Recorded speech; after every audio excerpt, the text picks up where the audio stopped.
மழையோ புயலோ வெயிலோ எல்லாமே பருவகால மாற்றங்கள் தான். சாதாரண மனுஷனோட வாழ்க்கையில் இந்த மூணுமே இருந்துட்டு தாங்க இருக்கும். மழையும் இருக்கும், வெயிலும் இருக்கும், புயலும் இருக்கும். மழையோடு சேர்ந்த புயல் காற்றுக்கு பிறகு எத்தனையோ வாட்டி நம்மளை தென்றல் தழுவிட்டு போயிருக்கு. சில்லான குளிர்காலத்துக்கு பிறகு வெயில் நம்மளை வாட்டி வதைக்கக்கூடியதையும் நம்ம அனுபவிச்சிருக்கோம். ஸோ இதெல்லாமே நம்ம வாழ்க்கையோட ஒரு பங்கு தான். அப்படின்னா ஸ்டாக் மார்க்கெட்டுக்கும் அப்ஸ் அண்ட் டவுன் இயற்கை தான். கட்டாயம் மார்க்கெட்டில் ஏற்றம் இருந்தால் இறக்கம் வரும், இறக்கம் இருந்தால் நிச்சயம் மார்க்கெட் ஏறுறதுக்கு சான்சஸ் உண்டு. நான் உங்கள் ஃபினிக்ஸ் இந்தியா சதீஷ். இன்னைக்கு மார்ச் 18ஆம் தேதி இன்றைய பங்கு செய்திகளோட இன்னைக்கு மார்க்கெட்டோட முக்கியமான செய்தி தொகுப்பை தான் நம்ம பார்க்க போறோம். வாங்க ஒவ்வொரு செய்திகளை பார்க்கலாம். ஏற்கனவே ரெக்கார்டு ஹையை கோல்டு டே டு டே பண்ணிட்டு இருக்கு. நேற்றுக்கு ரெக்கார்டு ஹை தான், இன்னைக்கு ரெக்கார்டு ஹை தான். நம்ம வீட்டில் இருக்கக்கூடிய லேடிஸ்க்கெல்லாம் இந்த ரெக்கார்டு ஹையை பார்க்கும்போது வயிற்றில் புளிய கரைச்ச மாதிரி இருக்கும். ஏன்னா இன்டர்நேஷனல் மார்க்கெட்டில் ஒரு அவுன்ஸ் தங்கம் $3039 இன்னைக்கு ட்ரேட் ஆகிட்டு இருக்குங்க. நம்ம மார்க்கெட்டில் என்ன குறைவா ட்ரேட் ஆகுதுன்னு நினைக்கிறீங்களா? 24 கேரட் தங்கம் இன்னைக்கு முதல் முறையாக 1 கிராம் 9000 கிராஸ் பண்ணியிருக்கு. நமக்கெல்லாம் பிடிச்ச 22 கேரட் நகை தங்கம் 1 கிராம் 8250 ரூபாய்க்கு இன்னைக்கு ட்ரேட் ஆகுதுங்க. அப்போ இனி எப்படி தான் நம்ம தங்கம் வாங்குறதுங்கிற ஒரு யோசனை வருது இல்லையா? இந்த தங்கம் ஏன் திரும்ப ஏறிட்டு இருக்குன்னா, ஓரளவு செட்டிலான தங்கம் திரும்பவும் ஏறதுக்கு காரணம் என்னன்னு பார்த்தீங்கன்னா, மத்திய கிழக்கு நாடுகள் உள்ள டென்ஷன் தான். திரும்பவும் காசா மேலே பெரிய அளவிலான போர் தொடுப்பு இருக்கும் அப்படிங்கிற ஒரு பயம் மார்க்கெட்டில் இருக்குங்க. இன்டர்நேஷனல் மார்க்கெட்டில் அதனோட எதிரொலிப்பு $3000 மேலே சஸ்டெயின் பண்ண வச்சிருக்கு. எல்லா நாடுகளையும் இது பிரதிபலிக்க தொடங்கியிருக்கு. ஏற்கனவே ட்ரேட் வாருங்கிற ஒரு டூலை வச்சுட்டு அமெரிக்க அதிபர் பண்ணுற அட்ராசிட்டிக்கு இடையில இந்த கோல்டோட ஜம்பும் இந்த வாரோட இஷ்யூவும் அடுத்த கட்டத்துக்கு மார்க்கெட் நகர்த்தி கொண்டு போயிட்டு இருக்கு. சாதாரணப்பட்ட மக்கள் தான் இதில் அதிகமாக பாதிக்கப்பட்டு இருக்காங்க. பொதுவாக தங்கம் விலை ஏறிச்சுன்னா ஸ்டாக் மார்க்கெட் டவுன் ஆகும்னு சொல்லுவாங்க.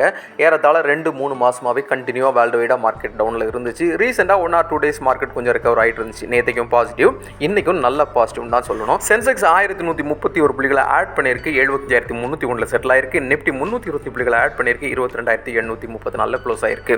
75000 மார்க்குக்கு மேல சென்செக்ஸும் 22800 மேல நிப்டியும் க்ளோஸ் ஆயிருக்கு. இது கொஞ்சம் பாசிட்டிவ் சிக்னல் தான். இந்தியன் ருப்பி தான் இதுக்கு முக்கியமான ஒரு கை கொடுத்த ஒரு விஷயம்னு பார்க்க முடியும். ஏன்னா 87 ரூபா 50 பைசா வரைக்கும் ரீசெண்டில் டாலருக்கு எதிராக இந்தியன் ருப்பி போயிருந்தது நம்மெல்லாம் பார்த்தோம் இல்லையா? இன்றைக்கு 86 ரூபா 62 காசுகள் வரைக்கும் வந்திருக்கு. கொஞ்சம் கொஞ்சமாக இந்தியன் ருப்பி டாலருக்கு எதிராக ரெக்கவர் ஆன மாதிரி தான் இந்த ஒரு ஃபீலில் கொடுக்குது. இந்த ரெக்கவர் கண்டினியூவாக இருந்துச்சுன்னா நம்ம மார்க்கெட் இன்னும் பாசிட்டிவாக ஏறுறதுக்கு நல்ல சான்சஸாக இருக்கும். ஏற்கனவே நம்ம ஜிடிபி பாசிட்டிவ் சைடில் இருக்குது. அதே மாதிரி சாஃப்ட்வேருடைய உற்பத்தி ரொம்ப அதிகம் அப்படிங்கிற மாதிரி ஏற்கனவே ரிப்போர்ட் வெளியே வந்துருந்துச்சு. ஏற்கனவே ஒவ்வொரு மாதமும் ஜிஎஸ்டி ரைஸ் ஆகிட்டு தான் இருக்குது. ட்ரேட் டெபிசிட் குறைஞ்சிருக்கு. லாஸ்ட் வீக்கில் வந்த சிபிஐ இன்ஃப்ளேஷன் 3.6% குறைஞ்சிருக்கு. இதெல்லாம் பாசிட்டிவ் செய்திகளாக தான் இருக்குது. ஏன்னா வரக்கூடிய மாதத்தில் ஏப்ரல் மாதத்தில் அல்லது மே மாதத்தில் திரும்பவும் ஆர்பிஐ இன்ட்ரெஸ்ட் ரேட்டை ரெடியூஸ் பண்ணுறதுக்கான சான்சஸ் ரொம்ப அதிகமாக இருக்குது. ஆனாலும் இந்த ட்ரேட் வார், அதே மாதிரி க்ரூட் ஆயிலோட ப்ரைஸ் இன்க்ரீஸ், அதாவது $70 இருந்தது இப்போ $72 ட்ரேட் ஆகிட்டு இருக்கு. இது எல்லாத்தையும் கொஞ்சம் கேர்ஃபுல்லாக இருங்க.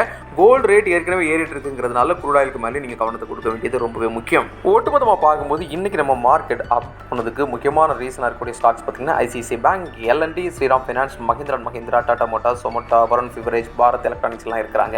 இவங்கெல்லாம் 2-7% வரைக்கும் பாசிட்டிவ்ல இருந்தாங்க.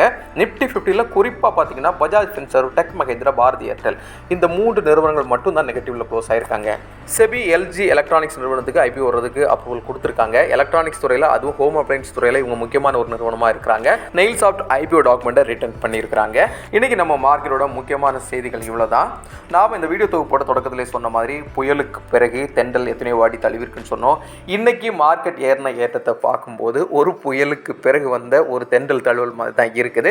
இருந்தாலும் மார்க்கெட்டில் ரொம்ப நீங்கள் காஷியஸாக இருக்கணுங்கிறது என்னுடைய வேண்டுகோள். ஏன்னா இது முழுக்க எஜுகேஷனல் பர்பஸ், நாட் ரெக்கமெண்டேஷன்.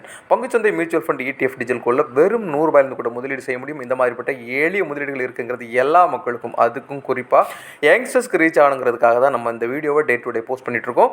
உங்களுடைய பங்குச்சந்தை சார்ந்த முதலீடுகளை நீங்கள் எடுக்கிறதுக்கு முன்னால் உங்களோட முதலீட்டோட ரிஸ்க் என்னங்கிறத அண்டர்ஸ்டாண்ட் பண்ணி அதுக்கு தகுந்த மாதிரி உங்களோட முதலீடுகளை கட்டமைச்சுக்கோங்க. உங்களுக்கு இந்த வீடியோ பிடிச்சிருந்தா லைக் பண்ணுங்கள், கமெண்ட் பண்ணுங்கள், சப்ஸ்கிரைப் பண்ணுங்கள். See you tomorrow, another super topic.